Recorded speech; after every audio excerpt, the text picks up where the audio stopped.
अंजली दमानिया सध्या आमच्या सोबत आहे। अंजनीजी, छगन भुजबळ सध्या नाराज आहे मंत्रिपद न मिळाल्याने आणि ते आता देवेंद्र फडणवीस यांच्या भेट घेतले होते, जवळपास 1 तास चर्चा पण झाली आहे। त्याच्यावर काय प्रतिक्रिया आहे तुमची?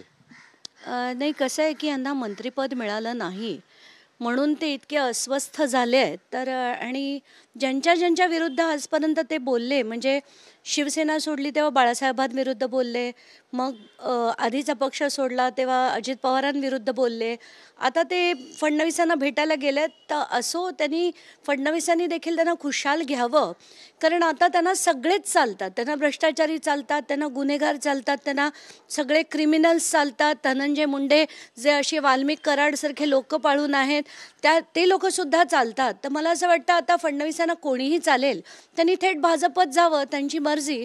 आणि महाराष्ट्राला आता तोच प्रश्न विचारावा असं वाटतो आज त्यांना की कुठे नेऊन ठेवलाय महाराष्ट्र माझा। पण त्यांची इच्छा आहे की त्यांना मंत्रिपद मिळाले पाहिजे आणि ते जे ओबीसी नेते आहेत त्यांच्यासोबत पण चर्चा केली आहे।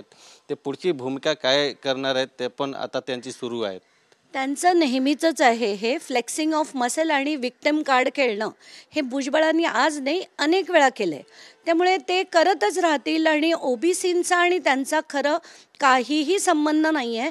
पूर्वी ते लढायचे, आताच्या घटकेला मला नाही वाटत एकही माळी समाजाचा माणूस यांच्या इतका गडगंज किंवा श्रीमंत असेल।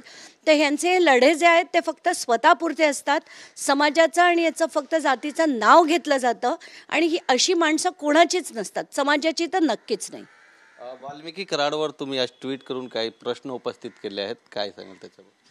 वाल्मिक कराडवर अनेक जे आता परळीतले त्यांचे जे गुन्हे आहेत त्याची अख्खी लिस्टच मी जेव्हा बघितली हदरले, कारण त्यांच्यावर जवळजवळ 23 वेगवेगळे गुन्हे आहेत। आणि त्याची जर आपण एक गुन्हे सेक्शन्स आपण ज्याला म्हणतो ते सेक्शन्स त्यांना 4-4, 5-5 वेळा सुद्धा लागलेले आहेत।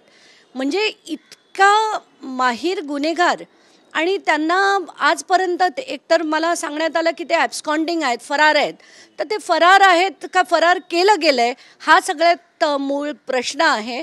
आणि याच्या विरुद्ध कुठल्याही परिस्थितीत जनतेने लढा हा दिलाच पाहिजे। आत्ता माझ्याकडे जी लिस्ट आहे ती मी तुम्हाला देते, त्याच्यातली गंभीरता बघा गुन्ह्याची।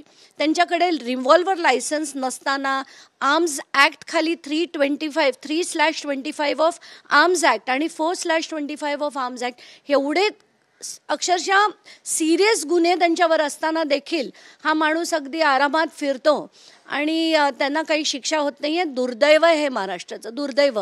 कारण त्यांनी जी दहशत करून ठेवली आज बीडमध्ये, ते काय काय करतात हे बीडच्या कुठल्याही सामान्य माणसाला विचारलं ना तर ते सांगतील तुम्हाला। खंडणी वगैरे त्यातले फार चिल्लर गोष्टी आहेत, त्याच्यापेक्षा अतिशय गंभीर गुन्हे हे करतात आणि सर्रास करतात। तुम्ही काही पत्र व्यवहार वगैरे करणार आहेत का मुख्यमंत्र्यांना किंवा कोणाला? नाही, मी मुख्यमंत्र्यांना जाऊन भेट घेऊन हे दाखवून विचारणार आहे, ही अख्खी लिस्ट त्यांना दाखवून विचारणार आहेत की असे लोक आणि ह्यांना ठेवणारे धनंजय मुंडेसारखे लोक तुम्हाला मंत्रिपद म्हणजे का द्यावं असं वाटलं त्यांना? आज त्यांना तुम्ही काय बेसिसवर मंत्री केलं? म्हणजे किती गंभीर लोकांनी जगायचं कसं? ही दहशत करणारी माणसं बीडमध्ये राहतील, दहशत करतील आणि बीडच्या लोकांनी जगायचं हे फार झाले आता।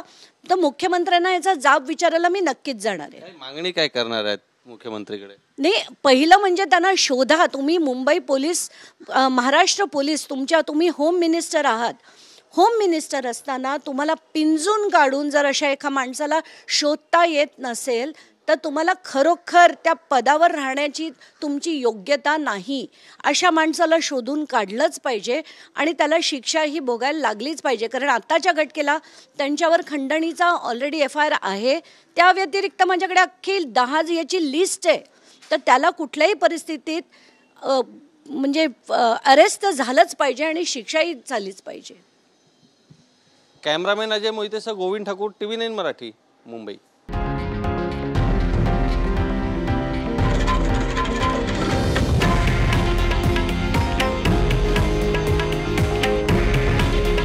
हे आहे देशातील नंबर 1 न्यूज नेटवर्क आणि आपण पाहत आहात TV9 मराठी।